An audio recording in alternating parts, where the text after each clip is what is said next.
di dalam rangka menjalankan mujahadah atau perjuangan terhadap perjalanan rohani kita kepada Allah. Kita menemui beberapa hal yang sangat rawan di dalam mengamalkan. Pertama, kita mengalami suatu gejolak yang disebut dengan pandangan. Ini menjadi tolak ukur perjuangan rohani dalam rangka mendirikan pandangan. Yang kedua, sering kita temui dalam perjuangan ma'rifatullah, yaitu tentang rasa. Ini juga harus dipahami dan dijaga, betul-betul menjadi salah satu ketakwaan di dalam kita menjalankan kerohanian dalam bertauhid kepada Allah. Nah, yang ketiga yaitu makom atau kodratnya. Ini wujudnya seperti apa? Kalau yang tiga perkara ini kita tidak bisa bertakwa kepada tiga kodrat tersebut, yang bersifat pandangan, yang bersifat rasa, yang bersifat wujud atau kodrat. Inilah yang akan membuat seseorang itu tidak bisa keluar dari keraguan-raguan, atau bisa jadi akan mendapatkan kebatilan, kegagalan di dalam perjuangan ma'rifatullahnya.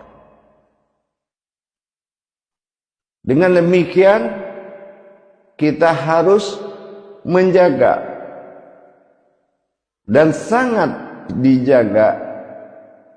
Maka dalam pertemuan ini saya akan berbagi ilmu tentang amanah Allah terhadap orang yang sedang memperjalankan imannya, tentunya dari makom ma'rifatullah. Penjagaan ini tidak berlaku buat sebuah akidah yang bersifat amaliyah, tapi hanya bisa dipakai di dalam masa tauhid, dalam kandungan pendekatan dirinya dalam berma'rifatullah. Amanah yang akan saya sampaikan ini adalah tiga amanah Allah yang harus betul-betul menjadi penjagaan dalam satu kodrat. Jadi hati-hati menyimak video ini, karena ini bersifat satu kodrat dengan tiga penjagaan. Kenapa tiga penjagaan? Karena satu kodrat tersebut adalah makom dari tiga penjagaan tadi. Dan penjagaan atau disebut dengan mukarobah. Mukarobah ini hanya bisa dilakukan oleh orang-orang tertentu yang mana dia dalam perjalanan rohaninya, dia butuh pengawalan ma'rifatnya, dia butuh pengawalan rasa dan pengawalan pandangan. Penjagaan-penjagaan ini sering dijadikan suatu kelalaian. Apabila seseorang dalam menjalankan tauhid, baik ke tingkat ghaibiyah, siriyah, ilahiyah, sering mengalami kelalaian dalam menjaga.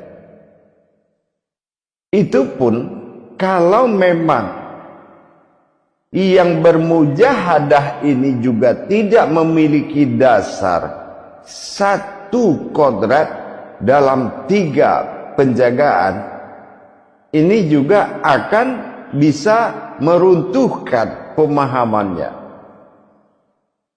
Apa peruntuhan amanahnya? Pertama, akan dikendalikan oleh akalnya. Yang kedua, akan dikendalikan oleh nafsunya. Yang ketiga, akan dikendalikan oleh makrifat dia sendiri. Kenapa? 3 kodrat ini berlaku untuk satu wujud. Berarti yang memahami adalah orang yang sudah tingkat pemahaman tauhidnya sudah tingkat tinggi. Artinya dia sudah terputus hubungan keimanan dan masuk ke dalam hubungan ilmu. Ma'rifatullah ini adalah awal. Ya. Kalau ini tidak dilaksanakan penjagaan-penjagaan oleh pandangan, oleh rasa, dan oleh kodrat, ini membuat seseorang ini akan bisa menuju alam sombong, alam takhabur. Maka harus disiapkan ilmu mukarobahnya, ilmu penjagaan. Apa yang dijaga dalam satu kodrat tersebut? Ada 3 makom. Yang pertama, kata Allah, marhala fil muqarabatun fis sirri. Beramallah kamu dengan menjaga fisiri, yaitu batin rahasiaku. Itu pun ditujukan kepada alam jasmani yang berhakikat di dalam jasmani. Yang kedua, ya tentunya yang pertama tadi kita harus mengenal dulu bagaimana kita dalam pencarian menimbulkan alam rahasia pada wujud yang terlihat. Kalau kita belum memahami, belum bisa mendapatkan wasilah jalan melihat rahasia itu berwujud jasmani, ini juga belum bisa berlaku ke seseorang yang mengamalkan. Kalau tubuhnya belum dia kenal sejarah kajian tadaburnya, kalau ini adalah wujud rahasia Allah. Innallaha innal insanu masakinatul wal marido. Qudsi Allah, engkau berasal dari rahasiaku, tidak ada yang tahu kecuali dirimu sendiri. Mana diri rahasia itu? Dan ini dalam wujud jasmani yang terlihat. Yang kedua, marhalatin fal mukharabatun firruhi. Dirikanlah amalmu untuk menjaga mana yang dikatakan ruh hayat dalam wujud yang sama atau ruhi. Nah, ini kita tidak boleh bergeser pandangan dari satu tujuan. Tadi makomnya siri, sekarang makomnya ruhi. Mana ruh hayat tadi? Mana diri hayat? Bagaimana kita melihat diri hayat dari wujud diri rahasia dalam satu penampakan? Menjaga mukharabatun firruhi. Yang ketiga, kata Allah, marhalatin fil muqarabatun fil qalbi. Mana diri qalbi itu? Sudahkah kita memiliki makom diri sederajat qalbinya Allah? qalbi mu'mini baitullah. Mana alam diri tempat bermakamnya Allah, rahimakumullah. Sudahkah dijawab oleh satu pandangan?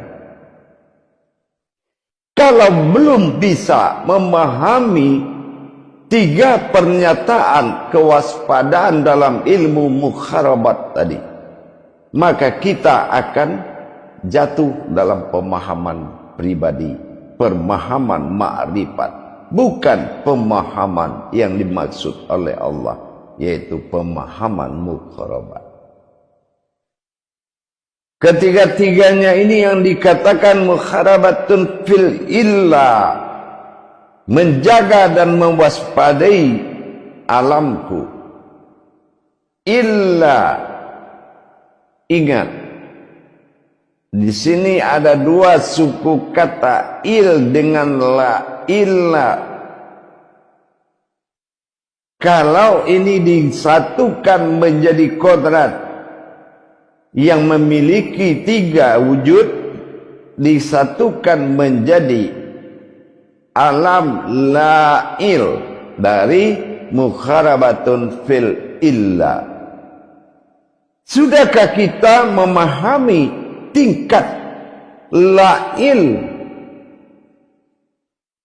alam la'il? Nah, ini alam hayat, alam sir nyata, dan alam makom la'il.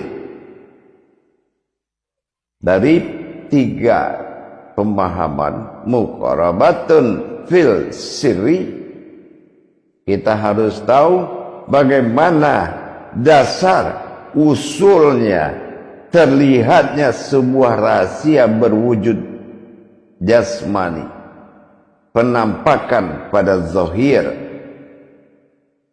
Muqarabatun fil ruhi, apakah kita sudah memahami, memperjalankan dengan tauhidnya, dengan tafridnya, dengan tajridnya, sehingga kita menjadi qalbinya Allah? Qalbi mu'mini baitullah rahimakumullah. Sudahkah kita sampai kepada wujud itu? Yang ketiga, mukharabatun fil qulbi, apakah kita sudah betul-betul menjadi qalbi mu'mini baitullah, atau dikatakan mukharabat? Sudahkah kita menjadi alam mubarakah, Mekah, Bakah, mubarakah? Kalau tidak, di mana kita bisa mendirikan Ka'bah, Baitullah? Hanya dipahami oleh orang-orang yang berkedudukan kewalian Allah. Kalau sudah dia berupa khalbi, terus apalagi yang menjadi dasar makom Tuhan dalam dirinya? Inilah yang disebut jadi dasar makom sulbi. Bukan dia berwujud khalbi lagi, tapi dia sudah memiliki dasar kekuatan dirinya bernapas kepada sulbi, yang mana sulbi itu adalah alam usul, sementara qalbi adalah alam asal. Hadirin dan hadirat jamaah rahimakumullah, sangat luas dan rapi, dan sangat Allah berhati-hati terhadap sebuah perjalanan, sebuah wujud-wujud dan maujudnya. Kalau kita tidak memiliki kemampuan ketuhanan sebagai wujudnya Allah, kalau hanya sebagai sandaran umat yang kagum kepada Tuhan, ini belum bisa memakai kodrat tauhid. Kekaguman seseorang terhadap Tuhan, yang kagum tidak tahu dengan dirinya, yang dia kagumi dia tidak kenal, ini masih kategori amaliyah, yaitu perbuatan baik. Itu pun masih dianggap perbuatan baik, meskipun kebenarannya tidak paham atau belum mengerti. Jadi dengan adanya kita sudah bisa memenuhi tingkat mukarabah tadi. Tentu dengan kita telah memiliki dasar kodrat, 3 kodrat dalam satu wujud. Fisirinya masih dalam wujud yang sama. Firuhinya adalah wujud yang sama. Dan fil qalbinya dalam wujud yang sama. Kalau belum bisa menyatukan makom-makom yang sangat dimuliakan ini, berarti kita belum bisa mendapatkan hak mukarabah. Fisirinya berumul kepada hayat. Fil qalbinya berumul kepada fisirinya. Dan firuhinya adalah berumul kepada fisiri dan fi qalbi. Ini tidak bisa dipisahkan. Dengan demikian kita harus meningkatkan pemahaman kita.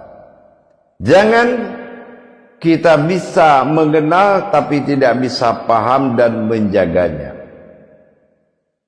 Perbuatan yang 3 kodrat terhadap satu wujud inilah yang membuat seseorang bertakwa 24 jam terhadap kodratnya Tuhan Allah Subhanahu wa ta'ala.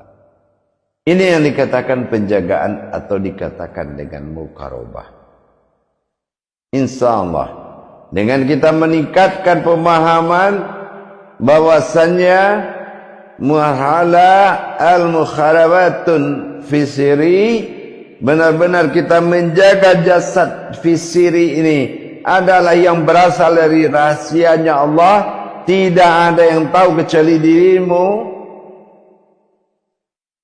Yang kedua, benar-benar muqarabatun firuhinya, benar-benar hayat yang dia pakai adalah hayat dari seluruh hayat, ma'ul hayat.